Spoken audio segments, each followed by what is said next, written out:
Assalamualaikum warahmatullahi wabarakatuh.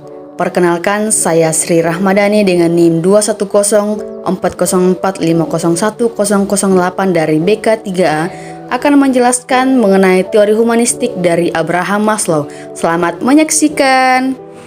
Biografi dari Abraham Maslow. Abraham Harold Maslow dilahirkan di Brooklyn, New York pada tanggal 1 April 1908. Maslow dibesarkan dalam keluarga Yahudi Rusia dengan orang tua yang tidak mengenyam pendidikan tinggi. Pada masa kecilnya, ia dikenal sebagai anak yang kurang berkembang dibanding anak lain sebayanya. Ia mengatakan bahwa dirinya adalah seorang anak Yahudi yang tumbuh dalam lingkungan yang mayoritas dihuni oleh non-Yahudi. Maslow merasa terisolasi dan tidak bahagia pada masa itu.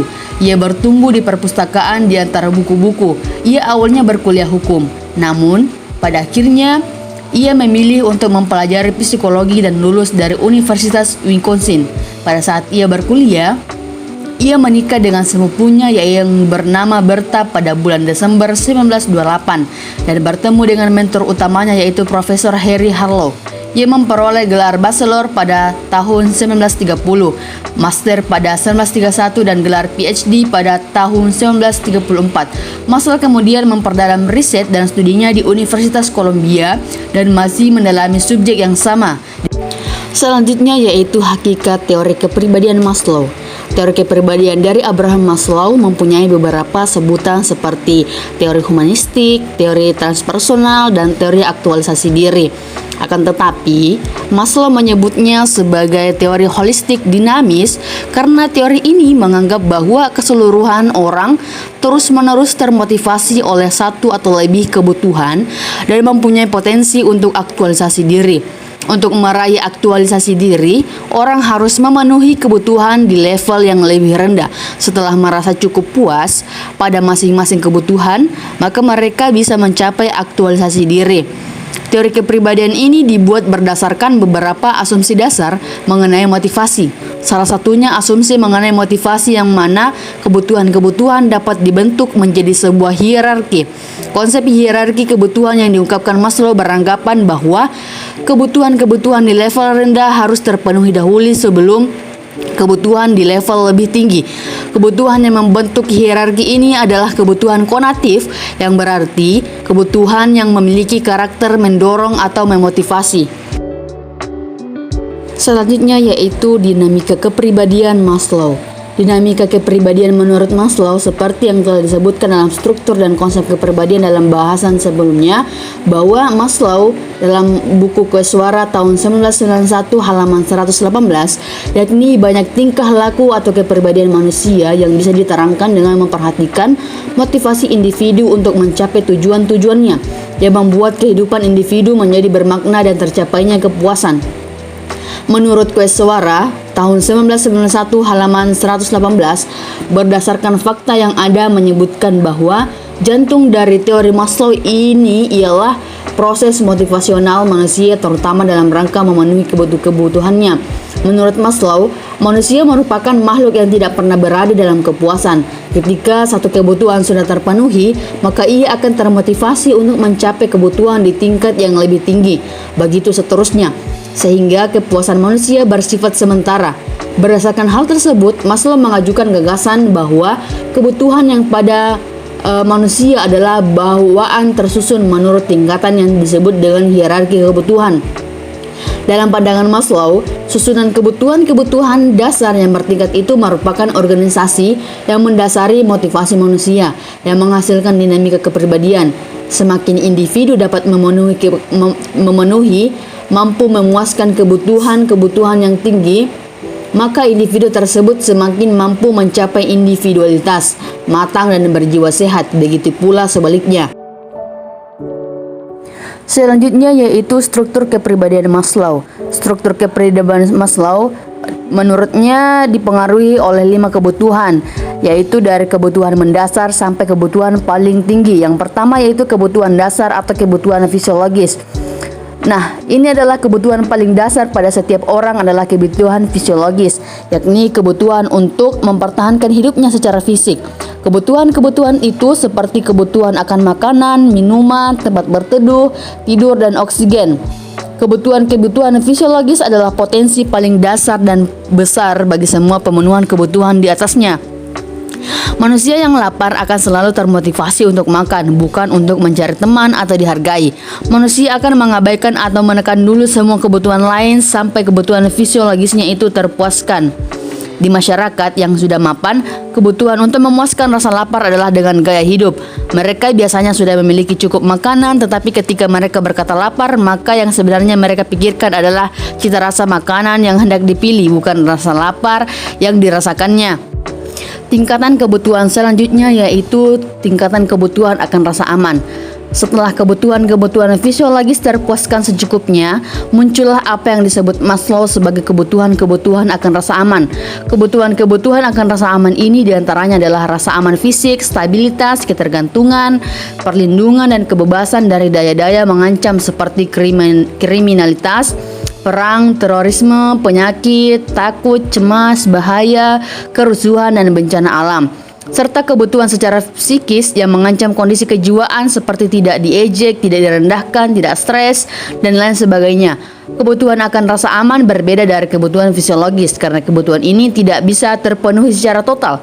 Manusia tidak pernah dapat dilindungi sepenuhnya dari ancaman-ancaman meteor, berkebakaran, banjir, atau perilaku berbahaya orang lain.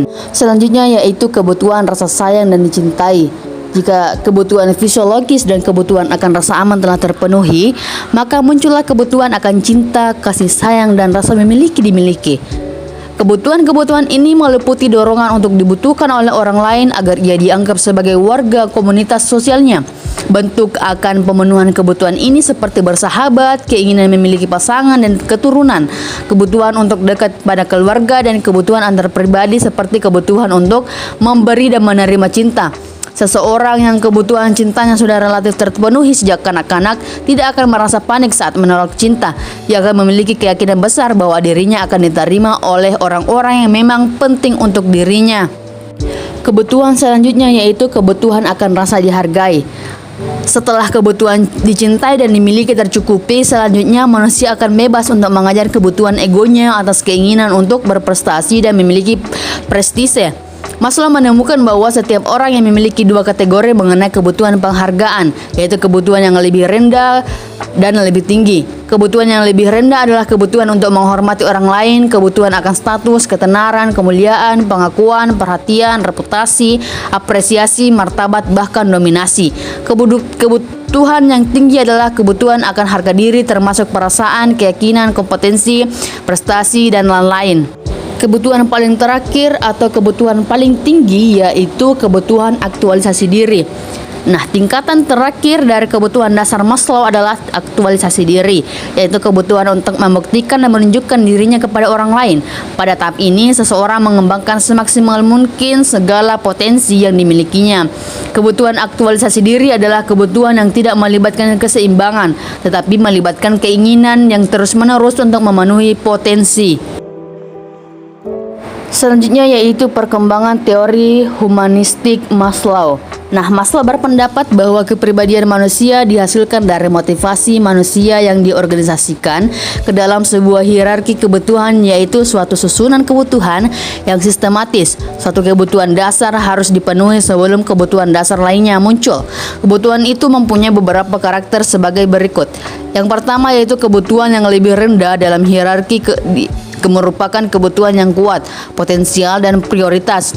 Sementara yang lebih tinggi dalam hierarki merupakan kebutuhan yang paling lemah. Kedua yaitu kebutuhan yang lebih tinggi kurang diperlukan dalam rangka mempertahankan hidup, sehingga pemuasannya dapat diabaikan. Yang ketiga, walaupun kebutuhan yang lebih tinggi itu kurang begitu perlu dalam rangkaian survival, namun kebutuhan itu memberikan kontribusi terhadap survival itu sendiri dan juga perkembangan. Yang keempat yaitu pemuasan kebutuhan yang lebih tinggi amat bermanfaat, baik bagi fisik maupun psikis. Kondisi ini dapat melahirkan rasa senang, bahagia, dan perasaan bermakna. Motivasi untuk memenuhi kebutuhan-kebutuhan ini menyebabkan terjadinya dinamika atau pergerakan pada kepribadian dan perilaku manusia. Selanjutnya yaitu implementasi teori Maslow dalam pendidikan. Nah, pemikiran Maslow tentang teori hierarki kebutuhan individu sudah dikenal luas, namun aplikasinya untuk kepentingan pendidikan siswa di sekolah nampaknya belum mendapat perhatian penuh. Secara ideal, dalam rangka pencapaian perkembangan diri siswa, sekolah seharusnya dapat menyediakan dan memenuhi berbagai kebutuhan siswanya. Nah, contohnya yang pertama yaitu pemenuhan kebutuhan fisiologis seperti menyediakan program makan siang murah dan bahkan gratis, menyediakan ruang kelas dengan kapasitas yang memadai dan temperatur yang tepat. Yang kedua yaitu pemenuhan kebutuhan rasa aman.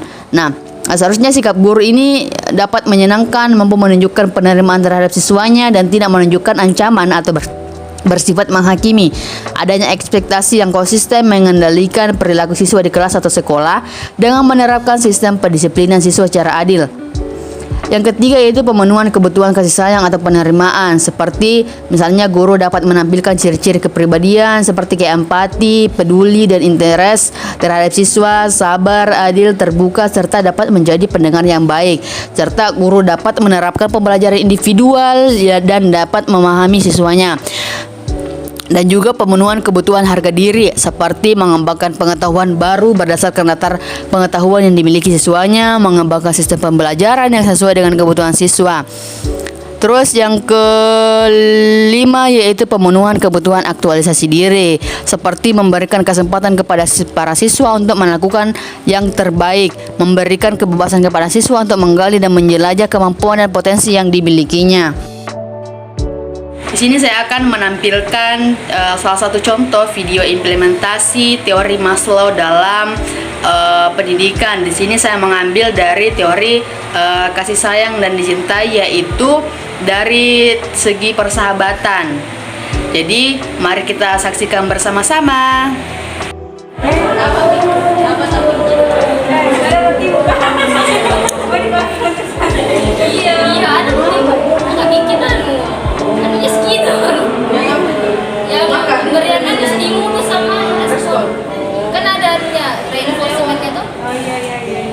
Apa namanya hadiahnya? Sudah mega itu.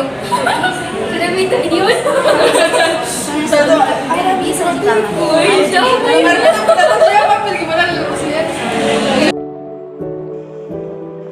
Sekian video penjelasan saya mengenai teori humanistik dari Abraham Maslow. Jika ada kekurangan mohon dimaafkan, jika ada kelebihan alhamdulillah. Wassalamualaikum warahmatullahi wabarakatuh.